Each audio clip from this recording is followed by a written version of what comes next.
Sejam bem-vindos de volta ao nosso canal. 6 anos após o divórcio, um encontro inesperado a bordo de um avião transformou-se numa reviravolta inacreditável. Enquanto a amante do seu ex-marido se regozijava, troçando dela e chamando-a de Saloia, a aparição do piloto com uma saudação reverente, Senhora CEO, está confortável, deixou todos de queixo caído. O segredo da riqueza da esposa abandonada de outrora será revelado já a seguir. O aroma intenso a poejo e coentros subia da sopa de cação acabada de cozinhar, enchendo a pequena cozinha. No entanto, o meu coração estava tão frio como as cinzas da lareira apagada. Limpei discretamente uma gota de suor que escorria pela minha testa. O relógio de parede marcava meio-dia. A comida estava pronta e a fumegar, mas faltava alguém à mesa. Em 6 anos, como nora de Dona Lourdes, nunca me atrevi a sentar-me antes que a minha sogra e o meu marido pegassem nos talheres. Que cheiro é este tão enjoativo? Esta casa é uma vivenda de luxo, não é uma pocilga no Alentejo para andares a cozinhar essas coisas rústicas. A voz azeda de Dona Lourdes ecoou da sala de estar, acompanhada pelo som irritado do seu leque a abanar. Sustive a respiração, pousando a terrina de sopa suavemente na mesa, tentando tornar-me o mais invisível possível. Dona Lourdes lançou-me um olhar cortante, como a lâmina de uma faca, torcendo o nariz com uma expressão de nojo, como se eu tivesse acabado de lhe servir um prato de veneno. Achei que o cação estava bom esta época, mãe. A sopa faz bem ao estômago? Expliquei em voz baixa, as minhas mãos a torcerem a bainha do meu vestido velho e desbotado. Faz bem ao estômago ou dá uma dor de barriga? Estás a tentar envenenar esta velha para ficares com a casa mais depressa, não é? Não penses que não conheço a ganância de gente como tu, sua Saloia. Trinquei o lábio com força, sentindo o gosto metálico de sangue na boca. Durante 6 anos, Saloia foi como uma sentença de prisão perpétua que Dona Lourdes e o Tiago me impuseram. Por mais que eu tentasse lavar essa imagem, por mais que aprendesse a vestir-me e a comportar-me como uma pessoa de Lisboa, para eles eu seria sempre a Sofia, a rapariga de pés sujos de terra, que teve a sorte de apanhar um menino rico e mudar de vida. Mas quem saberia que essa mudança de vida eram noites em claro a massagear os pés da minha sogra, dias a trabalhar como uma empregada sem salário e o desprezo evidente em cada refeição, em cada noite. A porta da frente abriu-se bruscamente. O Tiago entrou, trazendo consigo o calor abafado da tarde de verão e uma frieza invisível que sempre me dirigia. Lançou a sua pasta de couro para o sofá, sem sequer olhar para a mesa que eu passara a manhã inteira a preparar. Os olhos dele estavam colados ao ecrã do telemóvel, os dedos deslizando rapidamente, um sorriso ocasional a formar-se nos seus lábios. Um sorriso que há muito tempo ele não me dedicava. Chegaste? Lava as mãos e vem comer. Fiz o teu prato preferido. O Tiago interrompeu-me com um gesto de enfado. Poupa-me. Quem é que consegue comer com esta confusão de cheiros? Já comi fora. Mãe, pode comer. Vou para cima descansar um pouco. Dito isto, subiu as escadas, deixando-me paralisada no meio da sala de jantar. A sopa de cação nas minhas mãos já tinha arrefecido. Dona Lourdes torceu os lábios, pousando os talheres com força. Estás a ver? O marido dela chega a casa exausto de ganhar dinheiro e encontra uma mulher desleixada e uma mesa que cheira a campo. É natural que perca o apetite. Vê se te pões em teu lugar. Em silêncio, comecei a arrumar a mesa, engolindo as lágrimas. Naquela tarde, enquanto arrumava o quarto do Tiago, encontrei o seu blazer atirado para cima da cama. O hábito de uma esposa dedicada levou-me a pegar-lhe para o levar a limpar. Ao verificar os bolsos para evitar que ficassem documentos importantes, os meus dedos tocaram num pedaço de papel pequeno, rígido e com arestas vivas. Puxei-o. Era um recibo de uma ouro e vezaria de luxo na baixa. As letras pretas dançaram diante dos meus olhos. Colar de ouro branco italiano com diamantes. Valor 2.500 euros. A data da compra. Ontem, O meu coração batia descontroladamente, o peito apertado, como se alguém me estivesse a esmagar. Ontem tinha sido o nosso 6º aniversário de casamento. Eu esperei por ele com um jantar especial até tarde, mas ele mandou uma mensagem a dizer que estava ocupado com um cliente importante. Afinal, o cliente era tão importante que ele estava disposto a gastar o seu salário base inteiro num presente. Mas onde estava esse presente? O meu pescoço continuava nu. As minhas mãos usavam apenas a aliança de prata, já gasta do tempo em que éramos pobres. Uma centelha tola de esperança brilhou na minha mente. Será que ele comprou para mim e ainda não teve oportunidade de me dar? Será que quer fazer uma surpresa? Tremendo, virei o recibo, esperando encontrar alguma nota. Nada. Apenas o cheiro de um perfume estranho pairava no papel. Um aroma doce, sofisticado e provocador, completamente diferente do cheiro a sabão barato da minha roupa. O que é que estás a fazer? O grito do Tiago atrás de mim fez-me dar um salto, deixando cair o recibo no chão. Ele correu na minha direção, o rosto vermelho de fúria, arrancou-me o blazer das mãos, apanhou o papel e enfiou-o apressadamente no bolso das calças. O seu olhar não era de arrependimento, mas de raiva de quem foi apanhado em flagrante e tenta disfarçar com autoridade. Quem te deu permissão para mexeres nas minhas coisas? Essa mania de cusca de gente sem estudos não desaparece, pois não. Eu só ia levar o casaco para limpar. Gaguei, os olhos ainda fixos no bolso dele, onde o recibo fazia volume. Tago, esse recibo ontem foi o nosso aniversário. O Tago parou por um segundo, depois soltou um riso de escárnio, um sorriso torto e amargo. E então, achas que o comprei para ti? Não sonhes, acordada. Foi um presente para minha chefe. Entendeste? Alguém como tu a usar ouro. As pessoas iam pensar que era uma coleira num porco. Cada palavra dele era como uma faca a cortar o meu já esfarrapado amor próprio. Baixei a cabeça sem me atrever a chorar, pois sabia que as minhas lágrimas só serviriam para o divertir. Mas a intuição de uma mulher dizia-me que a chefe de quem ele falava não era apenas uma chefe. Naquela noite, enquanto o Tago tomava banho, o telemóvel dele pousado na mesa de cabeceira não parava de acender. Não me atrevia a pegar-lhe, mas a mensagem que apareceu no ecrã de bloqueio atingiu-me como um balde de água a ferver. Obrigada pelo colar, meu amor.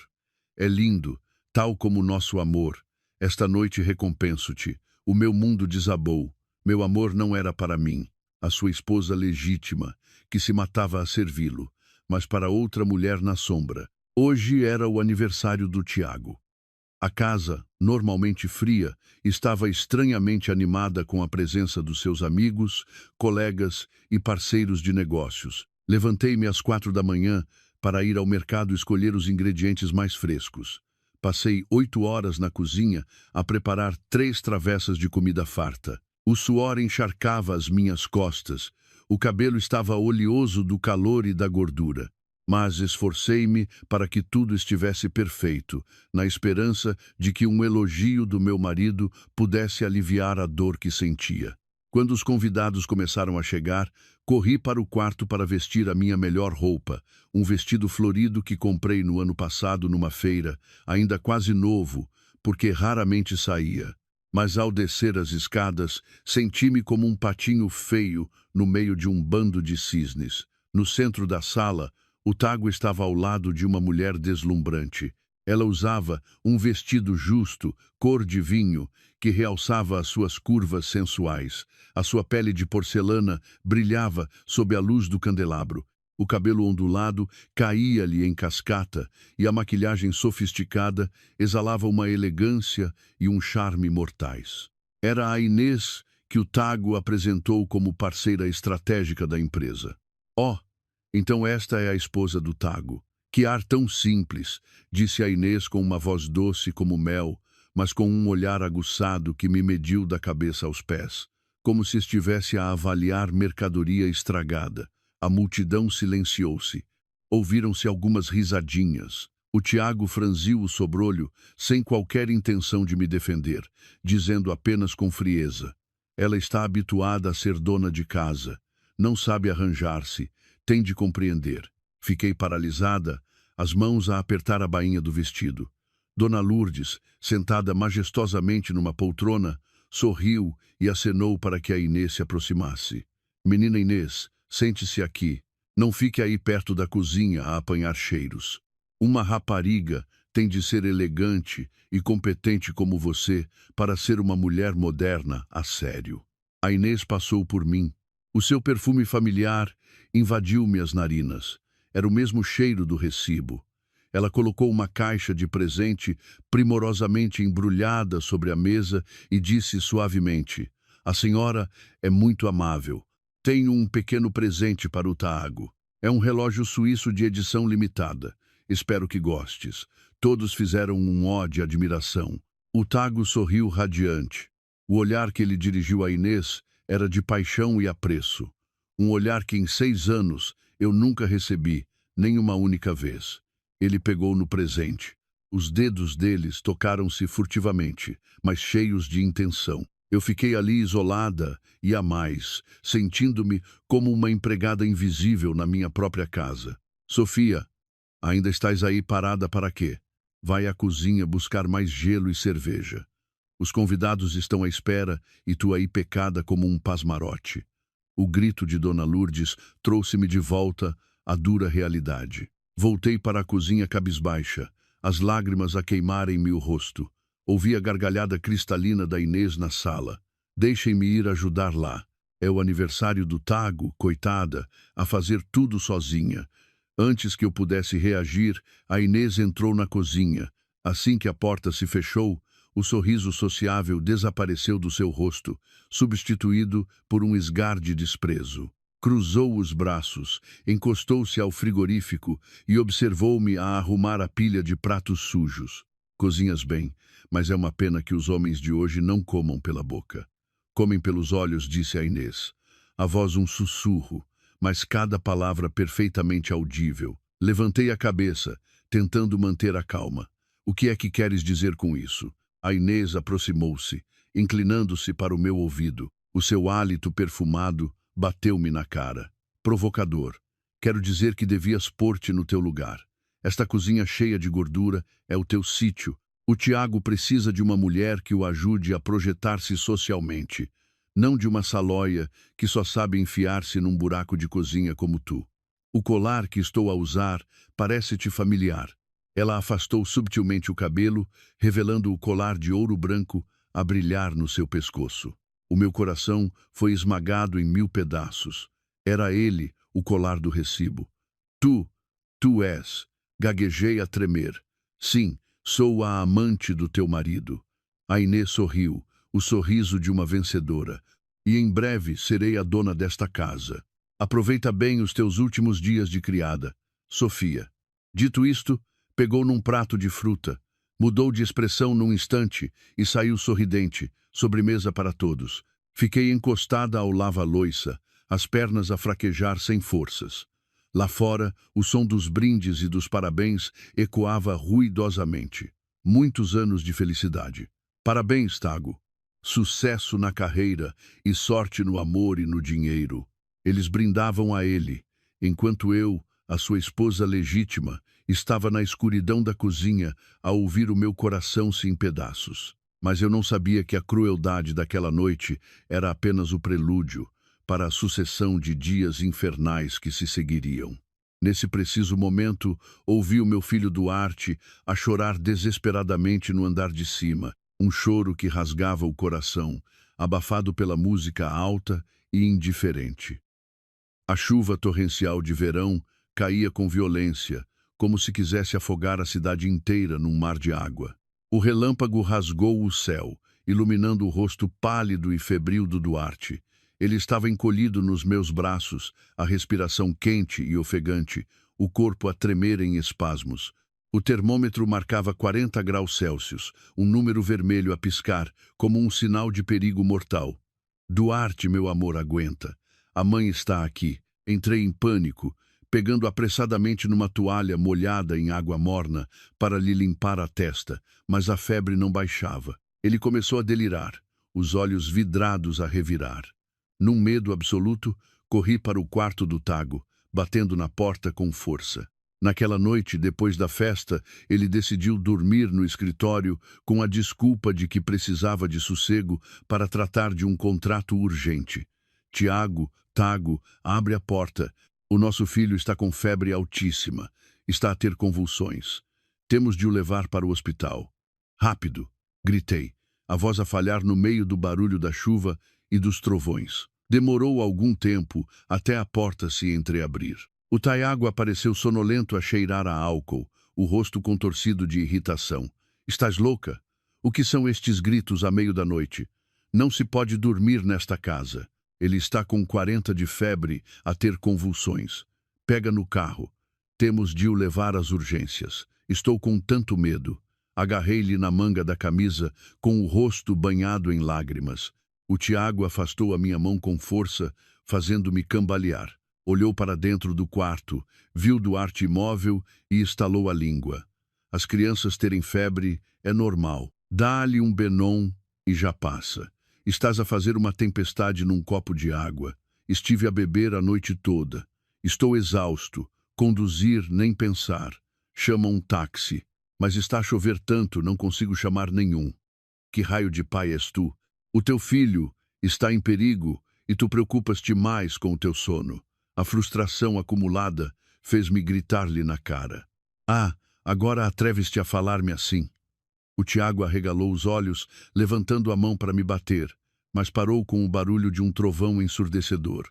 Se queres ir, pega nele e vai. Não me chateis. Amanhã tenho uma reunião importante com um parceiro de negócios. Não posso perder o sono por causa disto. Dito isto, bateu com a porta. E o som seco do trinco foi como fechar as 7 chaves, qualquer esperança e laço matrimonial. Fiquei paralisada em frente à porta fria de madeira, ouvindo claramente risinhos e conversas vindas de dentro. Não era o som de alguém a ressonar. Ele estava numa videochamada com alguém. Sem tempo para sofrer. Voltei, peguei no meu filho, cobri-o com um impermeável fino e saí para a rua inundada. A chuva batia-me na cara cortante. Abracei o Duarte com força, protegendo-o com o pouco calor que o meu corpo de mãe lhe podia dar. Nenhum táxi, nenhum único carro parou. Continuei a correr, descalça, sobre o asfalto, cheio de pedras e cacos, murmurando uma oração. Meu filho, não me deixes. No hospital, o médico das urgências olhou para mim, encharcada e coberta de lama, e depois para a criança roxa nos meus braços, abanando a cabeça com pena. Como é que deixou seu filho chegar a este estado? Mais um pouco e teria tido complicações cerebrais. Onde está o pai para deixar a mãe vir sozinha assim? A pergunta do médico foi: como esfregar sal na ferida? Apenas consegui baixar a cabeça, as lágrimas a misturarem-se com a água da chuva. O pai está ocupado com trabalho. Perto da manhã, quando Duarte estava fora de perigo, pude levá-lo para casa. Mal entrei pela porta, exausta, ouvi risos e conversas alegres vindas da sala de jantar. O Tiago estava a tomar o pequeno almoço de telemóvel na mão, com uma expressão animada, sem qualquer preocupação com o filho que estivera entre a vida e a morte na noite anterior. Ao ver-me chegar com o Duarte, ele apenas lançou um olhar rápido antes de continuar a sua conversa. Eu ia subir com o meu filho quando ouvi claramente o Tiago a dizer num tom jocoso e satisfeito: fica descansada, querida. Ontem à noite ela pegou no miúdo e foi-se embora. Ver aquela salóia desamparada como um rato molhado até me deu comichão. Espera e vais ver. Vou arranjar uma desculpa para as mandar embora em breve. Esta casa tem de ser tua, minha linda rainha. Os meus pés pararam no primeiro degrau. Um arrepio percorreu-me a espinha, não por causa da chuva, mas pela crueldade do homem, a quem um dia chamei de marido. A vida do meu filho valia menos que um sorriso da amante dele. O plano para me expulsar de casa já estava traçado. Só precisavam de um pretexto. Apertei o Duarte com mais força contra o peito, o olhar fixo nas costas do Tago. Se queres um pretexto, vais tê-lo, mas juro que o dia em que eu sair desta casa será o início do vosso acerto de contas. Na manhã seguinte, o ambiente na casa dos Trindade era pesado como chumbo. Tinha acabado de dar o remédio ao Duarte e preparava-me para descer e fazer-lhe umas papas, quando ouvi os gritos estridentes de Dona Lourdes vindos do seu quarto. Roubaram-me, meu Deus. Roubaram-me o meu anel de esmeraldas, a minha joia de família. Quem foi o ladrão que se atreveu a roubar-mo? A casa mergulhou no caos. O Tiago, que estava a dar o nó na gravata para ir trabalhar, correu para o quarto. A Inês, que por alguma razão já ali estava tão cedo a fazer as unhas no sofá, também correu, fingindo-se alarmada. Mãe, acalme-se. Tenha certeza de que não o deixou noutro sítio?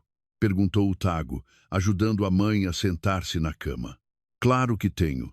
Ontem à noite, antes de me deitar, tirei-o e deixei-o na mesa de cabeceira. Hoje de manhã, quando acordei, já não estava lá. Nesta casa só estamos nós. Quem mais poderia ter sido?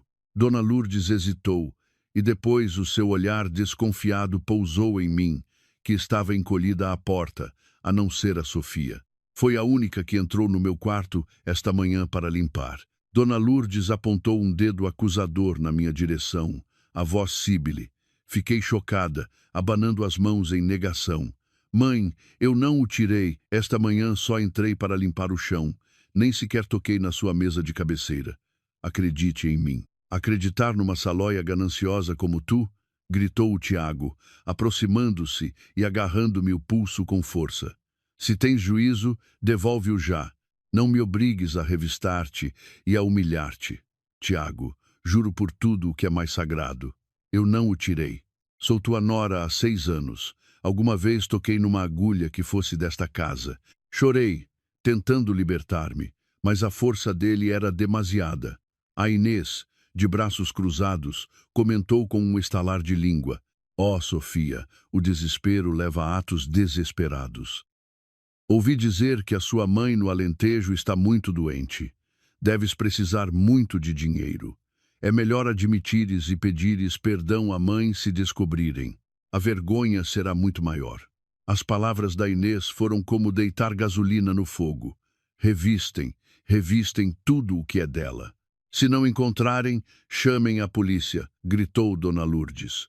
O Tiago empurrou-me, fazendo-me cair no chão, e invadiu o meu quarto, revirando tudo. O som de objetos a serem atirados, o choro assustado do Duarte. Era uma cena de caos e terror. Abracei o meu filho, as lágrimas a escorrerem-me pelo rosto impotente, enquanto via o meu marido destruir o pequeno refúgio que tínhamos. Não encontrei nada, disse o Tiago, frustrado ao sair do quarto. A Inês semerrou os olhos, fingindo pensar, e depois apontou para minha velha mala pendurada atrás da porta. Já verificaste aquela mala? A que ela usa para ir ao mercado. O Tiago arrancou a mala do cabide, virou ao contrário, e tudo o que estava dentro caiu no chão. Algumas moedas, umas verduras murchas e um anel de esmeraldas de um verde profundo que rolou pelo chão de madeira e parou mesmo aos meus pés. O silêncio instalou-se. Fiquei paralisada ao olhar para o anel, sentindo o sangue gelar-me nas veias. Eu não o roubado, porque estava na minha mala. Levantei o olhar para a Inês e vi um brilho de triunfo nos seus olhos, um sorriso diabólico nos seus lábios. Percebi tudo. Mais cedo, enquanto eu estava ocupada a dar o remédio ao Duarte, a Inês andara a rondar a zona onde a mala estava pendurada. A prova está aqui. Ainda vais negar, sua ladra. Dona Lourdes correu na minha direção e deu-me uma bofetada sonora no rosto. A dor fez-me ver tudo a andar à roda, os ouvidos a zumbir. Eu fui tramada. Foi a Inês. Foi ela que gritei, apontando para a Inês. Cala-te, berrou o Tiago, interrompendo-me. Além de ladra, ainda tens o descaramento de acusar os outros? A Inês é uma menina de família rica. Para que é que ela quereria um anel-réis como este? Só uma criatura miserável como tu faria. Uma coisa destas. Olhei para o Tiago, incrédula. Este homem já não tinha qualquer réa de razão. Ou então, ele sabia perfeitamente a verdade, mas estava a alinhar no plano para me encurralar. Põe-na na rua. Põe-na na rua com o filho já. Esta casa não abriga ladrões, ordenou Dona Lourdes com a mão no peito, a ofegar. O Tiago olhou para mim, o olhar frio e impiedoso. Ouviste? Arruma as tuas coisas e desaparece da minha vista. Não posso viver com uma esposa que tem as mãos sujas. Dito isto, virou-me as costas, sem sequer olhar para o filho que chorava desalmadamente nos meus braços. Sentei-me no chão, rodeada por olhares de desprezo e repulsa. O anel de esmeraldas brilhava com uma luz verde e maliciosa, como se estivesse a rir-se da minha ingenuidade e estupidez ao longo de anos. Mas o mais assustador não foi ser acusada injustamente. Foi a última frase que o Tago disse antes de sair. Ele virou-se e disse apenas para que eu ouvisse. Desta vez não tens como escapar. Assina os papéis do divórcio depressa.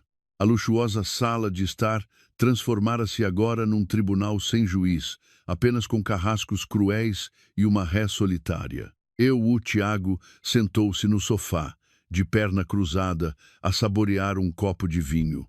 Ao seu lado, a Inês encostava a cabeça no ombro dele, possessiva. Dona Lourdes estava sentada em frente, o rosto carregado de fúria. Eu estava de pé no meio da sala, ainda a abraçar o Duarte, que adormecera de exaustão depois de tanto chorar. Eu não assino, disse eu, a voz rouca, mas firme. Eu não roubei. Não vou assinar um divórcio com uma justificação tão humilhante. Quero divorciar-me de cabeça erguida. O Tago riu-se, pousando o copo na mesa com um som seco, de cabeça erguida. Com que direito exiges isso? As provas são irrefutáveis. Se não assinares, chamo a polícia. Com um crime de roubo de um bem de valor, podes contar com os anos de prisão. E o teu filho vai carregar o estigma de ter uma mãe criminosa. Como é que ele vai viver com isso? Arrepiei-me. Ele estava a usar o nosso próprio filho para me ameaçar. Como pode ser tão cruel com o teu filho? O Duarte é teu filho. Filho? Interrompeu a Inês com um tom sarcástico. Quem sabe se é mesmo filho do Tago ou de algum camponês lá da tua aldeia. O sangue saloio é forte. Olha para o ar sujo do miúdo. Cala-te! Gritei. A minha paciência tinha chegado ao limite.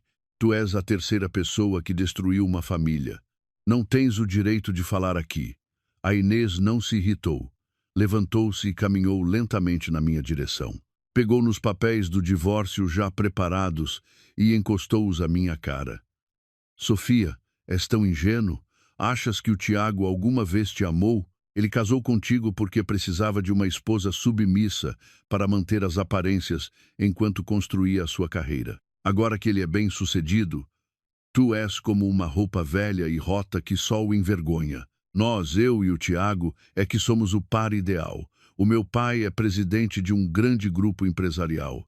Eu posso ajudá-lo a expandir os negócios. E tu, o que é que lhe podes oferecer? Umas sopas de cação mal cheirosas. O Tiago concordou com a cabeça. A Inês tem razão. Estou farto de chegar a casa e ver essa tua figura desleixada.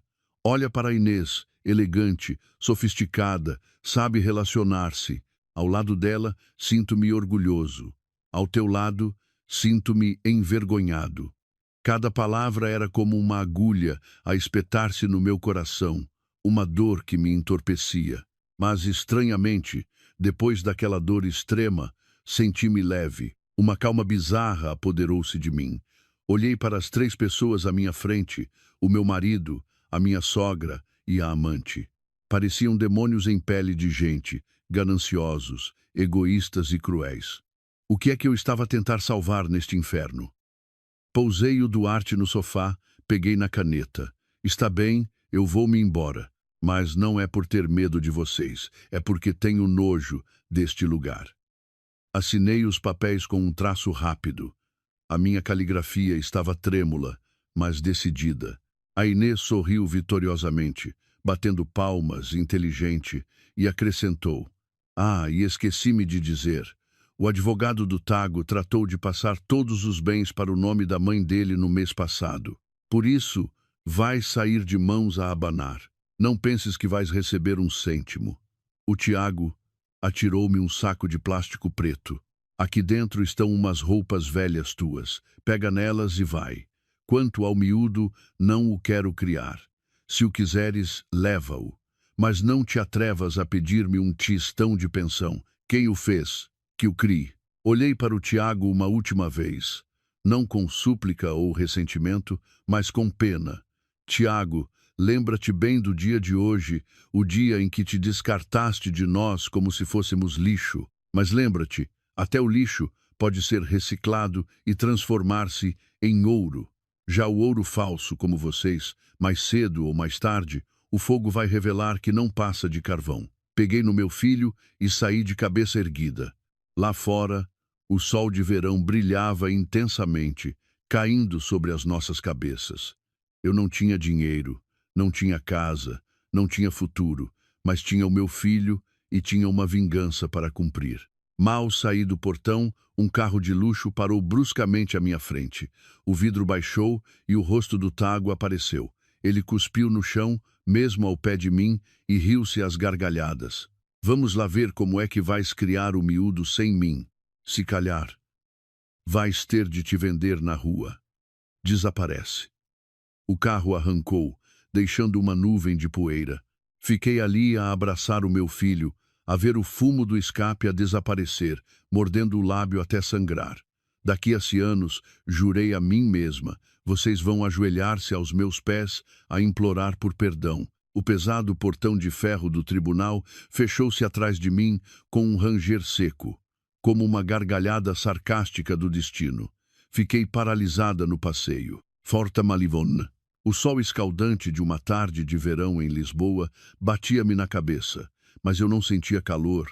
Pelo contrário, sentia frio, um frio gélido que me percorria a espinha e me entorpecia os dedos, que apertavam com força a alça da minha velha mala. Na minha mão, a sentença de divórcio ainda cheirava a tinta fresca, mas o seu conteúdo era tão cruel que eu não me atrevia a reler. Bens comuns, inexistentes, 3 palavras curtas que aniquilavam 6 anos da minha juventude. 6 anos em que me matei a trabalhar, a poupar cada cêntimo para que o Tiago tivesse capital para abrir a sua empresa. O Tiago e o seu advogado foram demasiado espertos, ou talvez ele já estivesse a preparar-se para este dia há muito tempo. Todos os bens à casa, os carros tinham sido passados para o nome de Dona Lourdes ou registrados como bens próprios antes do casamento de uma forma legalmente assustadora. Mãe, tenho sede. A vozinha do Duarte ao meu lado trouxe-me de volta à realidade. O rosto dele estava vermelho do sol, a camisola encharcada de suor, os olhos inocentes a olharem para mim, preocupados. Ajoelhei-me rapidamente, tirei da mala uma garrafa de água meio vazia e levei a tremer a boca dele. Vê-lo a beber sofregamente partiu-me o coração. Eu era uma mãe fracassada, não consegui manter um lar para o meu filho e agora estava a arrastá-lo para uma vida ao relento. Um carro topo de gama parou mesmo à nossa frente. O vidro baixou e uma lufada de ar-condicionado contrastou com o calor sufocante que sentíamos. O Tiago estava ao volante, com óculos de sol de marca, a bater os dedos no volante, uma expressão de triunfo indisfarçável. Ao seu lado, a Inês retocava o batom, olhando para mim pelo espelho retrovisor com desprezo. Então, como é a sensação de liberdade, ex-mulher? Disse o Tiago com um sorriso trocista. Oi bem te avisai. A inteligência é recompensada. A estupidez paga-se. Já abriste os olhos? Levantei-me, protegendo o Duarte atrás de mim, e olhei-o nos olhos. Fica descansado. Prefiro morrer à fome a voltar a pedir-te um grão de arroz. A lei do retorno não poupa ninguém. Aproveita bem os teus dias de glória. Credo. Agora fala da lei do retorno. Riu-se a Inês, um riso estridente e irritante.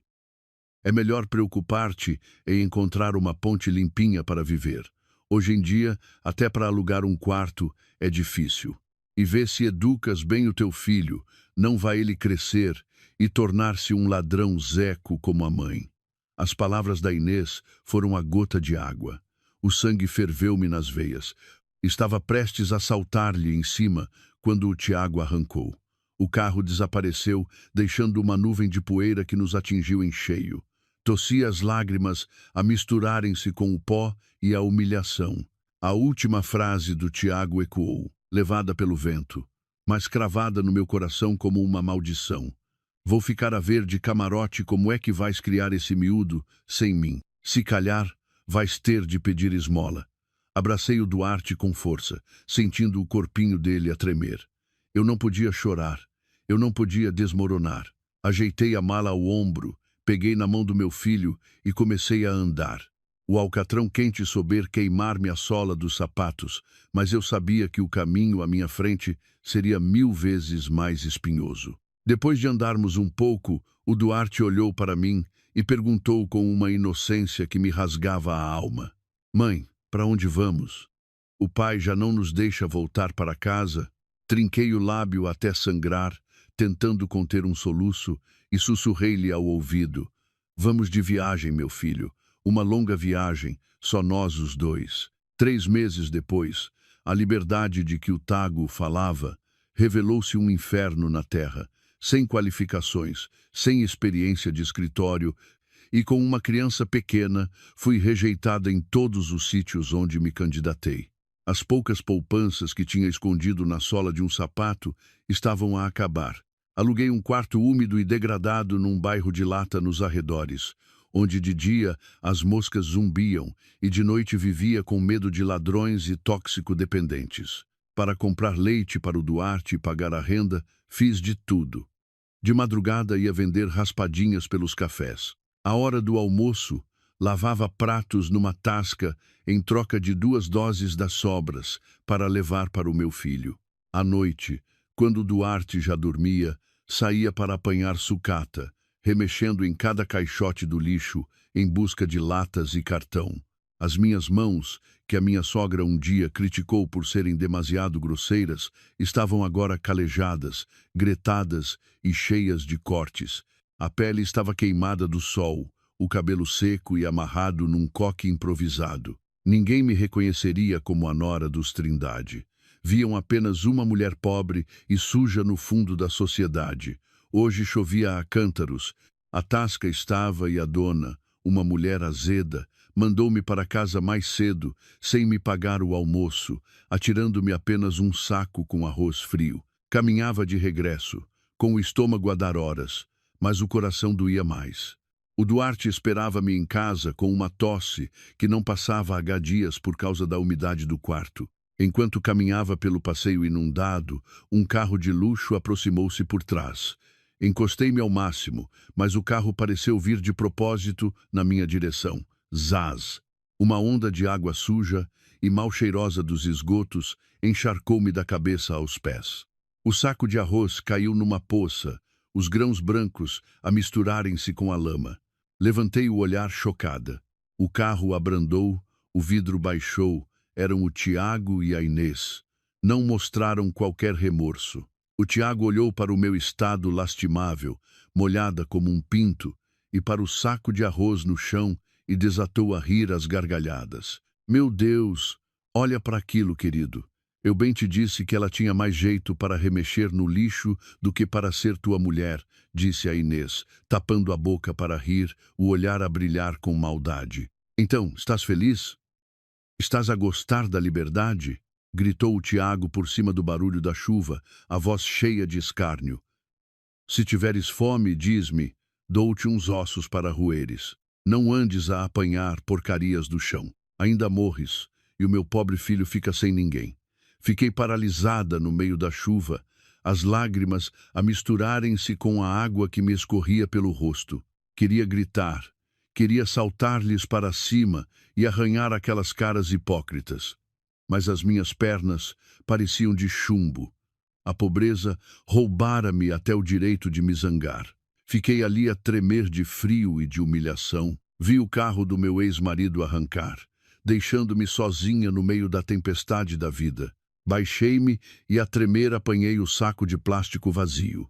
O jantar do meu filho tinha se perdido.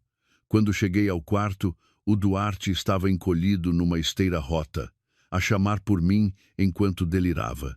O meu coração doeu como se o estivessem a cortar com uma faca. Abracei-o com força e jurei a mim mesma que seria a última vez que deixaria que me pisassem. Eu tinha de sobreviver, tinha de me reerguer, não por vingança, mas para lhes mostrar que eu não era o lixo que eles podiam deitar fora quando quisessem. Naquela noite, enquanto organizava a sucata que apanhara, encontrei um jornal velho a embrulhar restos de comida. Sob a luz fraca de um candeeiro a petróleo, um título em letras grandes saltou-me à vista. Quinta Biológica, Quinta Verde, recruta trabalhadores agrícolas, alojamento e refeições incluídos. Uma luz acendeu-se na minha mente. Eu vinha de uma família de agricultores, conhecia as plantas. Talvez esta fosse a minha única saída. Na manhã seguinte, juntei as minhas coisas. Peguei no Duarte e entrei no autocarro mais barato em direção aos subúrbios rurais, deixando para trás uma cidade cheia de enganos e amargura. A Quinta Verde situava-se num vale verdejante, longe da poluição da cidade. O dono era um estrangeiro chamado David, que falava um português arrastado, mas tinha um olhar bondoso e direto. Olhou para mim, uma mãe solteira e magra, com um filho pequeno e doente, com alguma hesitação, mas acabou por me aceitar. Fui encarregada de sachar e fertilizar os campos de alcachofras e ginseng. Era um trabalho duro de sol a sol, mas estranhamente senti uma paz interior. Ali não havia críticas nem desprezo. O Duarte podia correr livremente pelos campos verdes. A pele dele voltou a ganhar cor. O riso cristalino do meu filho era a minha maior motivação. Trabalhava desalmadamente. De dia seguia as instruções. À noite lia à luz de uma vela livros velhos sobre técnicas agrícolas que pedi emprestados na biblioteca da aldeia.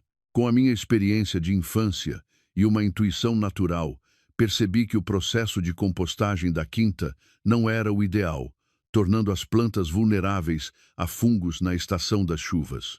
Secretamente, experimentei uma nova fórmula de compostagem, combinando-a com bioresíduos da cozinha.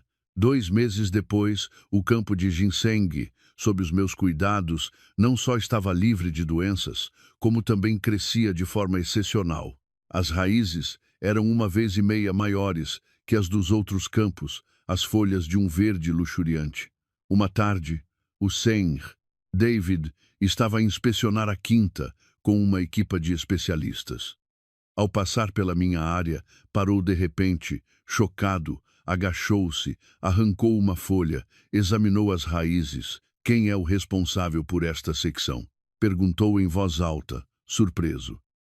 Eu, que estava a sachar ali perto, deixei cair a foice de susto e aproximei-me a tremer. Sou eu, senhor. Aconteceu alguma coisa. As plantas morreram. O senhor David olhou para mim fixamente e de repente abriu um sorriso radiante, levantando o polegar. Fantástico. Incrível. O que é que fez a estas plantas? A produtividade estimada aumentou 40%. É isto que procuramos há 2 anos. Respirei de alívio e expliquei-lhe timidamente o meu método de compostagem e de consociação de culturas para afastar pragas. Quanto mais eu falava, mais os olhos do Senhor David brilhavam. Deu-me uma palmada entusiástica no ombro, sem se importar com a minha roupa suja de terra. Sofia, você não devia ser apenas uma trabalhadora agrícola. Você tem a mente de uma engenheira agrônoma. Quero que seja a gestora técnica da nossa nova expansão e quero investir na sua ideia de produzir chás de ervas que mencionou no caderno de apontamentos que vi por acaso no outro dia. Fiquei paralisada, sem acreditar no que ouvia. O sol da tarde dourado caía sobre os campos, brilhando como ouro. Pela primeira vez em anos de escuridão, viu uma luz ao fundo do túnel. Não as luzes falsas da cidade, mas a luz da esperança, do reconhecimento do meu próprio valor. O Senhor acredita em mim. Sou apenas uma mulher do campo. Gaguei com os olhos a encherem-se de lágrimas. Campo ou cidade não interessa. O que interessa é a determinação e a visão. Eu vejo fogo nos seus olhos. Vá em frente, eu apoio-a. Naquela noite, abracei o Duarte a dormir e sonhei com um futuro onde poderíamos andar de cabeça erguida. Eu não sabia que a decisão do Sr. David, naquele dia, iria criar um terremoto, transformando a pobre trabalhadora numa verdadeira rainha no mundo dos produtos biológicos, 6 anos depois. Mas, nesse momento, um novo desafio surgiu. Uma carta da minha aldeia chegou a dizer que o terreno de herança dos meus pais estava a ser vendido à força por um preço irrisório para um projeto cujo promotor tinha um nome familiar até me arrepiar, a empresa Estrela Dourada. O tempo voou. 6 anos passaram desde aquele dia fatídico no escritório da CEO da Quinta Feliz, S.A., no último andar de uma das torres mais altas de Lisboa. Eu, agora Sofia, a diretora-geral, olhava pela janela para a cidade a meus pés. Já não era a mulher magra e de pele escura de outrora. O meu fato branco, de corte impecável, abraçava uma silhueta elegante, o cabelo curto pelo ombro, dava-me um ar dinâmico, e o rosto, com uma maquilhagem discreta, exalava inteligência e poder. Em anos, a partir de um pequeno projeto na Quinta, eu e o Sr. David transformamos a Quinta Feliz numa marca líder de exportação de produtos biológicos, conquistando mercados exigentes como a Europa e o Japão. Eu tinha comprado a minha parte da empresa e tornado-me a verdadeira dona, senhora. Os bilhetes de avião para as Maldivas e o hotel de 5 estrelas para si e para o Duarte estão marcados. O voo parte amanhã às 9 horas. A minha jovem secretária pousou a pasta na minha mesa. Sorri pegando no bilhete. Era a recompensa que eu ia dar ao Duarte por ter ganho o primeiro prêmio nas Olimpíadas Nacionais de Matemática. O Duarte tinha agora 12 anos. Era alto, inteligente e muito maduro. Obrigada. Mais alguma coisa? A secretária hesitou. Sim. A empresa Estrela Dourada voltou a enviar um e-mail a pedir uma reunião. Insistem em ser nossos fornecedores de embalagens para a nova linha de chás. Dizem que estão com dificuldades financeiras e que sem este contrato correm o risco de falir. O diretor, um tal de Tago Trindade, insiste em falar consigo. O nome Tago Trindade e Estrela Dourada já não me causava dor. Apenas uma sensação de ridículo. Nos últimos 6 anos, segui discretamente os passos do meu ex-marido. A empresa dele baseava-se em negócios obscuros e produtos de má qualidade, acumulando processos de parceiros. A Inês, por sua vez, vivia uma vida de luxo extravagante, queimando dinheiro para manter uma fachada de glamuras nas redes sociais, obrigando o Tago a contrair empréstimos com agiotas. Estrela Dourada. Folhei o dossiê, olhando para o relatório financeiro desastroso da empresa dele. Deixe-os esperar. Diga que estou em viagem de negócios. Quando voltar, se estiver bem disposta, talvez considere.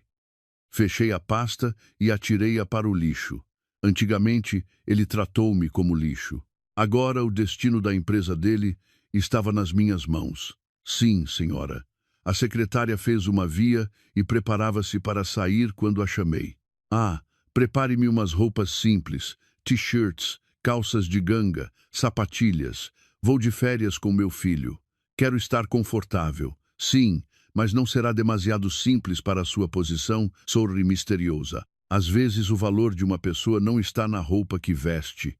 E, além disso, a simplicidade ajuda a ver o verdadeiro caráter das pessoas. Mal sabia eu que esta simplicidade intencional iria dar origem a uma cena digna de um filme no dia seguinte, onde eu reencontraria velhos conhecidos numa situação tão irônica que nem o melhor dos guiões se atreveria a escrever. O aeroporto Humberto de Delgado fervilha radigente. Eu e o Duarte caminhávamos calmamente pelo terminal de partidas internacionais. Tal como pedi, eu vestia uma t-shirt branca de algodão de alta qualidade, mas de aparência normal, calças de ganga largas e sapatilhas brancas. O Duarte vestia-se de forma semelhante. Parecíamos 2 passageiros normais, talvez até um pouco provincianos em comparação com as senhoras cobertas de marcas de luxo à nossa volta. "Mãe, quero um sumo de laranja", pediu o Duarte. "Claro, a mãe já vai comprar. Fica aqui a guardar as malas. Malrei para o quiosque. Bam! Uma mala de rodinhas gigante, de um cor-de-rosa berrante, bateu-me com força na perna. Uma dor aguda percorreu-me. Não vês por onde andas? Tens os olhos nos pés? Uma voz feminina e estridente gritou. Franzi a testa a massagear a perna e levantei a cabeça para pedir desculpa por reflexo, mas fiquei paralisada.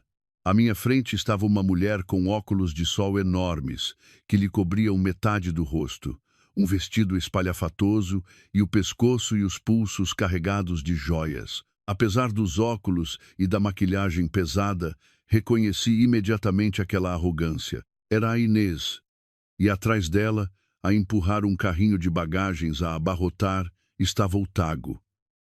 Ele parecia mais velho, com cabelos grisalhos, barrigudo e com o ar cansado, mas ainda tentava manter a aparência de um homem de negócios bem-sucedido, com o seu fato brilhante. Peço desculpa, mas foi a senhora que chocou contra mim, respondi calmamente, a voz fria. A Inês baixou os óculos de sol até a ponta do nariz, semicerrando os olhos para me ver melhor.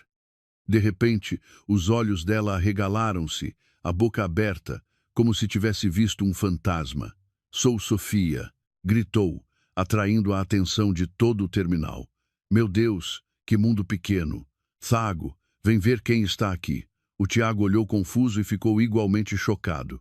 O seu olhar percorreu-me da cabeça aos pés, parando nas minhas sapatilhas e na t-shirt sem marca. Um sorriso de desprezo idêntico ao de anos atrás formou-se nos seus lábios. Ora, ora, a minha ex-mulher, há tanto tempo pensei que já tinhas morrido em alguma valeta. Afinal, ainda estás viva. O Tiago aproximou-se, soprando deliberadamente o fumo do cigarro para a minha cara, a viajar de avião e tudo. Para onde vais? Emigrar para a França para trabalhar nas limpezas ou para a Suíça para servir a mesas? A Inês riu-se. Não sejas mal, querido. Com esse ar miserável, só pode estar a fugir a dívidas. De certeza que enganou algum otário para lhe pagar o bilhete. Ó Sofia, isto é a zona de partidas internacionais. Sabes falar inglês ou só sabes falar? Ah, porco, o sangue subiu-me à cabeça, mas rapidamente me recompus. Olhei para aqueles dois, a fazerem figura de parvos, e senti pena. Estavam a tentar desesperadamente projetar uma imagem de riqueza, quando a fachada deles já estava a ruir por dentro. Para onde vou não vos diz respeito. Deixem-me passar. Tentei afastar-me, mas a Inês bloqueou-me o caminho, a voz alta, para me humilhar em público. Que pressa é essa? Encontras velhos amigos e nem dizes olá ou estás com inveja porque nós vamos de férias de luxo para as Maldivas. Fica a saber que os nossos bilhetes são de primeira classe. Tu a trabalhar uma vida inteira, se calhar. Nem para um bilhete de avião tens, quanto mais para nesse momento, uma voz nos altifalantes anunciou. Passageiros Sofia Martins e Duarte Martins, por favor, dirijam-se à porta de embarque número 5 para embarque prioritário. Sorri, olhando diretamente nos olhos da Inês, que estavam arregalados de surpresa. Disse suavemente, com licença, parece que me estão a chamar. Pode sair da frente ou preferes que chame a segurança? Passei por eles de cabeça erguida, mas sabia que o melhor da peça ainda estava para vir a bordo daquele voo do destino. Ouvi a Inês resmungar atrás de mim, a voz cheia de despeito. Prioritário deve ser um engano de nomes. Aquela saloia não tem dinheiro para isso. Essas palavras foram o rastilho para a bomba que estava prestes a explodir a 10.001 N de altitude. A voz nos altifalantes do aeroporto ecoava anúncios monótonos, misturando-se com o barulho de milhares de pessoas apressadas. Sentei-me em silêncio num canto a passar a mão pelo cabelo macio do Duarte. Ele estava concentrado a ler um livro de ciências, estranhamente calmo, em contraste com a agitação no meu coração. Não muito longe, o Tago e a Inês encenavam um espetáculo de ostentação. O Tiago, encostado a um pilar, abanava o bilhete de avião como se fosse um leque, mostrando de propósito as palavras classe executiva. Falava ao telemóvel, aos gritos, a rir às gargalhadas. Estou sim, estou no aeroporto. Que chate-se ter de ir às Maldivas, assinar um contrato de uns milhões. Nada de especial. Sim, executiva. Claro, não consigo respirar na econômica com o aperto e o cheiro a suor dos trabalhadores. Ouvi-o e senti um nó no estômago de nojo. A empresa dele, a Estrela Dourada, devia 3 meses de salários aos funcionários e andava a adiar o pagamento da renda do escritório. Mas na rua continuava a gabar-se. A Inês fazia um direto para as redes sociais. Olá, meus amores. Hoje viemos aquecer a relação. O aeroporto está cheio de gente. Que confusão. Sorte que daqui a pouco vamos para a sala VIP, porque estar aqui no meio desta gente comum dá-me náuseas. Dito isto, olhou de soslaio para nós e sussurrou para o telemóvel, mais alto o suficiente para eu ouvir. Olhem só que azar. Encontrei aqui uma salóia que veio à cidade. Deve ter poupado a vida inteira para um bilhete low cost ao pé da casa de banho e acha que já é alguém. Apertei a pega da cadeira. Em Cianos, aprendi a ter paciência. Já não era a Sofia impulsiva de antigamente. Sabia que o meu silêncio era o maior desprezo que lhes podia dedicar. O Duarte fechou o livro. Mãe, por que é que eles estão a dizer mal de nós? Queres que eu vá falar com eles? Eu já sou crescido, consigo defender-te. O meu coração amoleceu. Sorri e abanei a cabeça. Não é preciso, meu filho. Lembras-te da história da rã no poço? Há pessoas que só veem o cimo do poço e pensam que é o céu. Não vale a pena. Nesse momento, o pessoal de terra anunciou o início do embarque. O Tago e a Inês levantaram-se, empurrando toda a gente para chegar à fila prioritária. Ao passar por mim, o Tago parou. Olha bem para aquela placa, ex-mulher. Esta é a Sky Priority para a elite. A tua fila é aquela ali atrás, enorme. Despacha-te, senão fica sem espaço para a bagagem de mão. E no avião, porta-te bem. Não deixes o miúdo a correr para não incomodar os ricos. Olhei-o nos olhos. Serena, obrigada pelo aviso, mas acho que devias preocupar-te mais com a tua carteira. Tem cuidado com os gastos. Não vais ter de pedir dinheiro emprestado para o bilhete de volta. O rosto do Tago ficou roxo de raiva. Estava prestes a avançar, mas a Inês puxou. Deixa-a, querido. Vamos para a sala VIP beber um copo de champanhe, respirar o mesmo ar que ela dá, me vômitos. Eles foram-se embora, o som das rodas das malas a ecoar. Respirei fundo, era a hora do ato final. Vamos, filho, é a nossa vez. Mas quando nos aproximamos do controle de bilhetes, algo inesperado aconteceu. A porta de embarque estava dividida em duas, uma com um tapete vermelho para a classe executiva, vazia e luxuosa, outra para a classe econômica, com uma fila interminável. O Tiago e a Inês estavam no início do tapete vermelho, de nariz empinado. Peguei na mão do Duarte e caminhei diretamente para o tapete vermelho. Ao ver-me, a Inês gritou: "Esta mulher é cega? Esta entrada é para passageiros VIP. Estás a tentar infiltrar-te?" A gritaria atraiu a atenção de todos. Murmúrios espalharam-se. Deve ter se enganado com aquele ar. Não tem dinheiro para a executiva. O Tago, envergonhado, sibilou: "Sofia, para de fazer figura de parva e vai para outra fila. Não me obrigues a chamar a segurança." Mantive-me calma. Eu não me enganei. A Inês avançou, bloqueando-me. "Seguranças, hospedeiras, como é que deixam esta gentalha na área VIP? Ponham-na na rua. O meu bilhete custou milhares. Não vou viajar com esta raia miúda." A hospedeira de terra, confusa, ia falar, mas a Inês continuou o escândalo. O Duarte apertou-me a mão a tremer de raiva. Acalmei-o e disse a Inês: "Já acabaste? Se sim, sai da frente. Estás a mandar-me embora?" Gaguejou ela, chocada. Virou-se para uma mulher de uniforme que se aproximava. "Chefe de cabine, esta salóia está a causar problemas. Chame a segurança." A mulher, de fato azul escuro e com um crachá de chefe de cabine, aproximou-se com um ar sério. O Taiago sorriu à espera de me ver a ser expulsa, mas a chefe de cabine ignorou a Inês e veio diretamente ter comigo. O silêncio instalou-se. Todos esperavam uma reprimenda. Em vez disso, a chefe de cabine fez uma vênia profunda, um gesto reservado a figuras de extrema importância. As outras duas hospedeiras fizeram o mesmo. Bem-vinda a bordo, senhora Sofia. O menino Duarte também podem embarcar. Como se não bastasse, o comandante do avião, um homem de meia idade, com as 4 riscas douradas de autoridade no ombro, saiu do túnel de embarque, tirou o cap e caminhou apressadamente na minha direção com um sorriso respeitoso. Apertou-me a mão. Senhora C, espero que a espera não tenha sido desconfortável. Em nome da tripulação, peço desculpa por este barulho desnecessário. As palavras senhora, CEO, ecoaram como um trovão, atingindo em cheio os ouvidos do Tago e da Inês.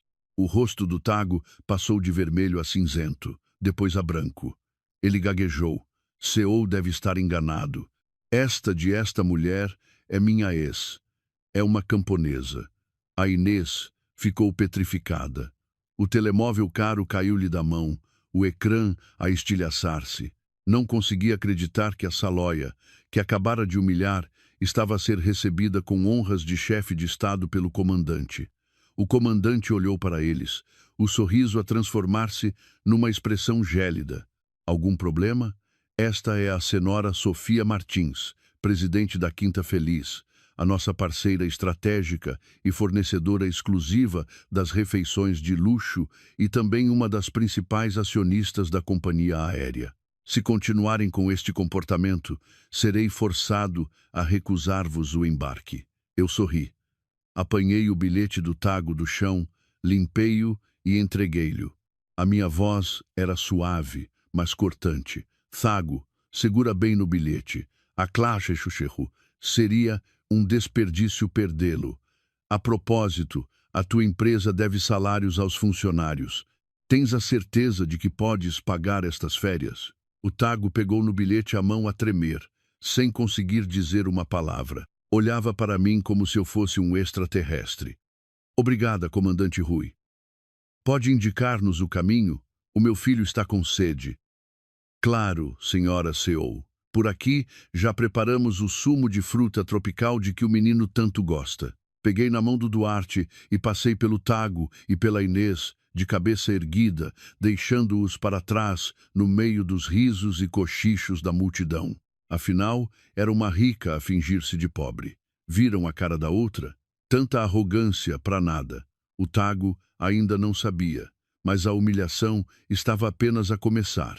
Na classe executiva, sentei-me com o Duarte no melhor lugar. Pouco depois, o Tago e a Inês entraram, cabisbaixos, e sentaram-se na fila atrás de nós. A arrogância desaparecera. Quando o avião estabilizou, ouvi sussurros.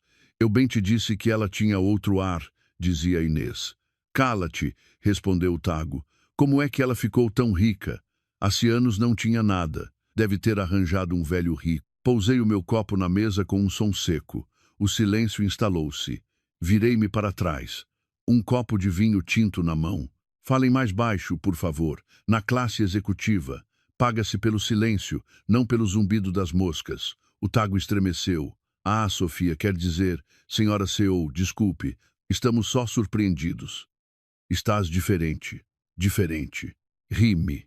Devo-te tu a ti. Foi o empurrão que me deste naquele dia, a comida que me atiraste fora, que me trouxeram até aqui. Tenho de te agradecer. O rosto do Tago ficou pálido. Ele sabia que eu estava a ser irônica. Vi a ganância nos olhos dele. Vi-o a olhar para o meu relógio Patek Philippe de centenas de milhares de euros. Sofia, o passado é o passado. Fomos casados, começou ele. Essa união interrompi. Tu vendeste-a por uma amante há 6 anos. Não fales nisso. Virei-me para a frente e pus os auscultadores. Sabia que ele não ia desistir. A chegada às Maldivas, uma limusine preta esperava-me à saída VIP.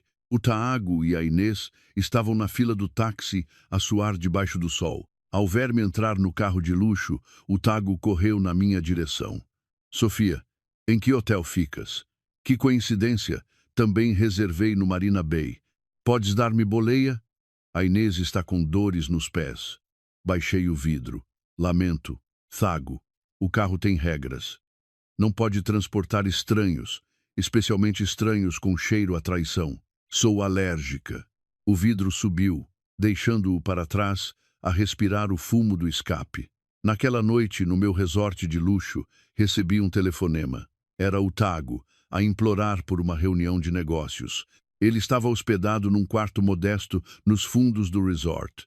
Vi-o nas câmaras de segurança, de fato e com um ramo de rosas. Mandei dizer que estava cansada. Perto da meia-noite, ouvi um barulho à porta. Sofia, abre, sou eu. Tenho de falar contigo sobre o nosso filho. Fugi da Inês. A voz dele era melosa e falsa. Ele estava a usar o nosso filho a fazer-se de vítima, pronto a trair a Inês para se agarrar à minha fortuna. Fiquei atrás da porta.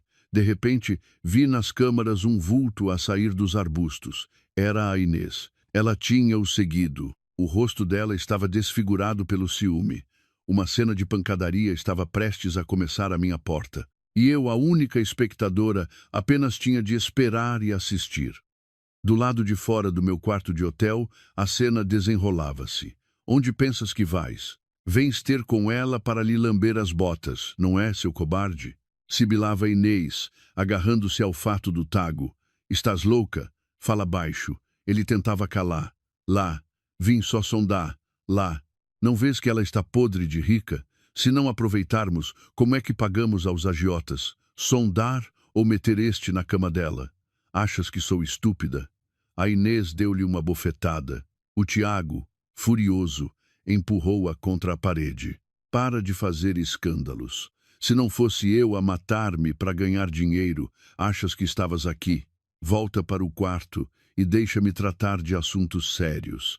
Abri a porta. Peço desculpa por interromper. Se quiserem lutar, por favor, façam-no na praia. O Tiago, atrapalhado, recompôs-se. Sofia, eu vim a pedir-te desculpa.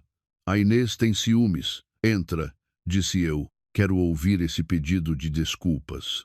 O Thago entrou, os olhos a brilhar de cobiça, ao ver o luxo da suíte presidencial.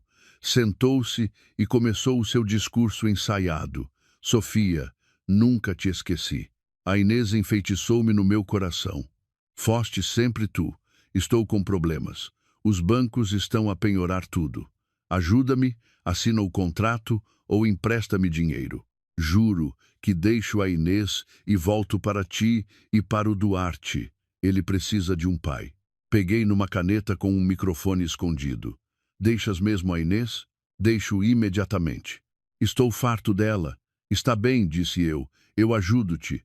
Mas antes, confirma-me uma coisa. Os relatórios fiscais da tua empresa dos últimos 3 anos são falsos. Não são? Cego pela ganância? Ele admitiu tudo. Sim, sim. Manipulei os números para conseguir empréstimos, mas com o teu dinheiro tudo se resolve. Ótimo. Sorri. Tirei um convite dourado do cofre. Amanhã à noite há uma gala de negócios. Anunciarei o meu novo parceiro estratégico. Aparece. Se te portares bem, assino o contrato. Ele pegou no convite a tremer de alegria, sem saber que era a sua sentença de morte. Na noite da gala, o Thago apareceu tenso. Eu entrei deslumbrante num vestido verde esmeralda. Ele correu na minha direção. Estás uma rainha. Subi ao palco. Boa noite. Hoje quero partilhar uma história sobre confiança e traição nos negócios.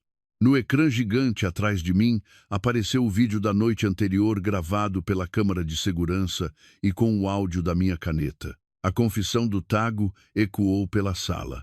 Manipulei os números. A Inês é só uma ferramenta.